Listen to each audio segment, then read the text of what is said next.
What's up guys, this is Heiss and we're here at the Hillcrest Reedley Rail Fest today.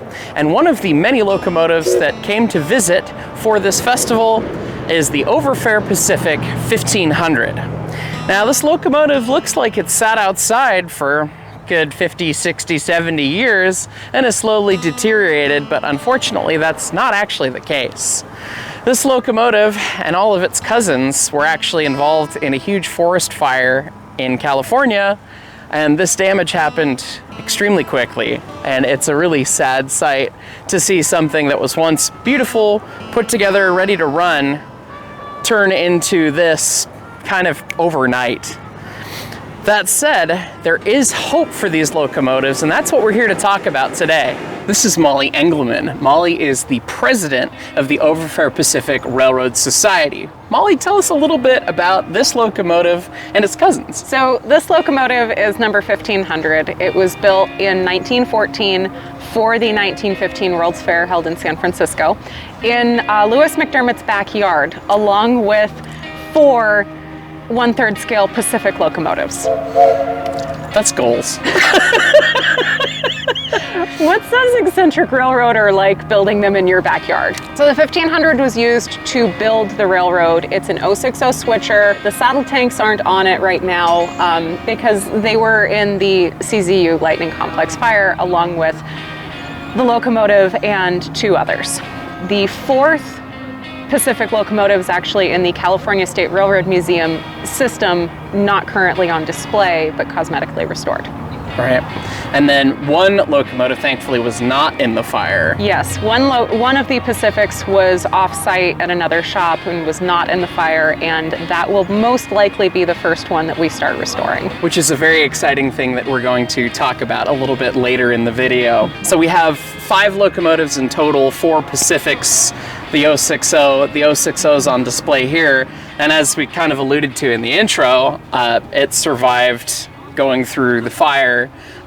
Tell us a little bit about that incident. Yes, so the CZU Lightning Complex fire was in Santa Cruz County in August of 2020. And I don't know the acreage that was burned, but it was a significant fire. And unfortunately, the Swanton Pacific Railroad on the Swanton Pacific Ranch was close to the center of that fire. Not only did the ranch lose lots of timber, but also the entire shop facility of the railroad was lost. There were 3 locomotives in the roundhouse, including the 1500 and 2 of the Pacifics. But remarkably, the machine shop was the only building that didn't burn, and that's where the diesel was. So our 1/3 scale diesel locomotive was up on blocks for repairs, and that's the only reason it survived, was because it was in the machine shop. That's just one of those amazing things, and you'd think with all of the cutting fluid and oil and everything else that would be the powder keg, but... The running joke of the machine shop is the termites were holding hands and trying to blow out the fire. That's the only reason it didn't burn. And the tree in front of the machine shop with a couple of little singes, and that was it. So we were incredibly lucky that that building was still standing and that the diesel locomotive is essentially, it still runs. It needs a few repairs, but nothing related to the fire. But that'll get you guys going nice and quick once you can get the railroad put back together. Yes. So not only is the history of the locomotives really interesting, they're mechanically fascinating. That's almost an understatement. They're just bizarre. They're just so strange because, yes, they're a 3rd scale locomotive. These are 19-inch gauge locomotives, but you start to take a look at all of the different things on it. And like these rivets, I just flashed back to U-Ting 346 a couple weeks ago. Watch that video. Yes. It's built like a standard gauge or an actual full-scale boiler, rather.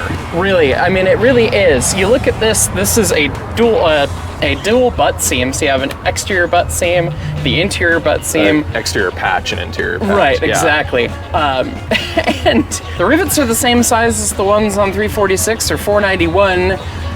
Any full-scale boiler. They didn't scale down the boiler. It's built obnoxiously heavy and like a full-size locomotive. It kind of makes you wonder if that's part of what helped it fare so well in the fire, or right. At least the fact that it's still here and not just a melted heap on the floor. Right. I mean, it's ridiculously thick and built. Every piece of this locomotive is built with the design intent of a full-scale locomotive. A lot of stuff gets scaled down in many models for the sake of looking right and everything, but these locomotives have all of the things. You look at the suspension. It's got the pin connections with the same little clips and the keys. I mean, the weird thing is it's built with piston valves in 19, when did she say? 1914, in advance of the World's Fair. In 15, that's right. But it's built with piston valves, and it has a keyhole firebox like 346 in our little engines, what was standard from, the 1860s. Right, so some of it is old, some of it is very modern for the time, which is really interesting, and it's really intricate. The amount of work that they must have done to cast all of these components. Everything, it's just like the real engines. Look at the way the frame jaws come together. Look at the ribbing on this casting, this gusset here, that's cast into it. Yeah, it's incredible to see. I mean, it really is just a scaled down in some ways, but not necessarily the design, locomotive in more ways than one. And those of us who work on the full-scale stuff, the big stuff, whether it's narrow gauge or standard gauge, we're always guilty of looking at the scaled-down things and go, "Oh yeah, well it's so cute because that's a bad word around here. We can't say cute. It's definitely a bad word. But you look at the marker lamp brackets that are scaled down. Even if it is maybe a little cute. It's definitely cute. A little poquito. It's not cute in a demeaning way. It's no, cute absolutely in a, not. Oh my goodness, this is really wonderful. It is cute in a way of, it's so fantastic that this is still with us and potentially has a future. Absolutely. Molly, we've talked a lot about the past of the 1500 and its cousins, the 1900 series, but we haven't really talked too much about the future. What's coming up next? We've obviously got to see this on display, and there's the new organization. What's actually going on? These locomotives were part of Cal Poly University. They were on the Swanton Pacific Ranch in Davenport. They now have a new home. We have a new organization. We are a new 501c3, and we have a new home at the Santa Margarita Ranch in San Luis Obispo County, California. We will be running alongside the Pacific Coast Railroad on a different piece of the property, but this is where the new home for the railroad is going to be. It's going to be a really cool operation, having all of this stuff kind of in one place. I've been to Santa Margarita once before, and it's a neat place and a neat operation, and they have all sorts of neat artifacts. So the Overfair equipment joining is going to fit right at home, and it's going to make a visit to that location really cool. Yes. And some of the people that are involved in that organization already are just top notch. And there's already a really awesome volunteer base at Pacific Coast. And now with the Overfair Pacific moving into that location as well, we're just going to be building each other up.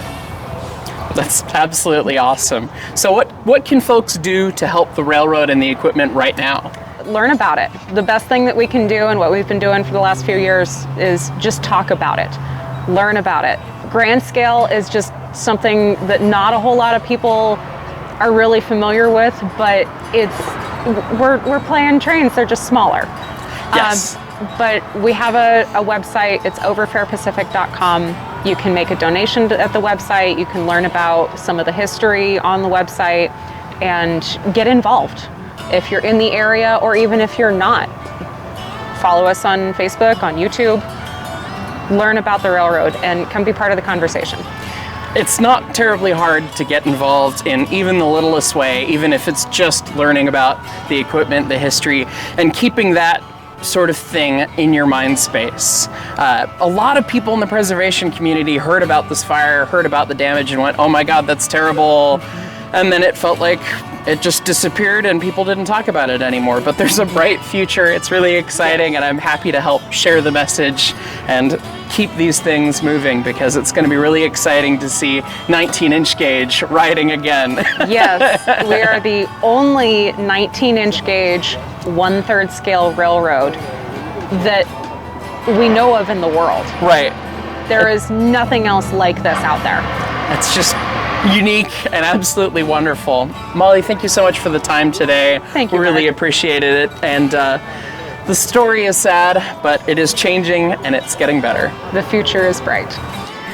Anyways, guys, thank you so much for watching. Thank you to Molly for the wonderful interview, showing off the history of these locomotives. Thank you to Vintage Traditions and to the Overfair Pacific Railroad Society for giving a future to this wonderful equipment. As we talked about, the history is so involved and so interesting, and the locomotives are mechanically neat and they deserve to be preserved. And so the fact that there's actually a chance to help out and get these locomotives restored, back up and running, is a wonderful thing. It was tragic what happened, but there is going to be a future for this equipment. So make sure you check the description below for all of the information relating to all of that. And as always, thank you so much for watching.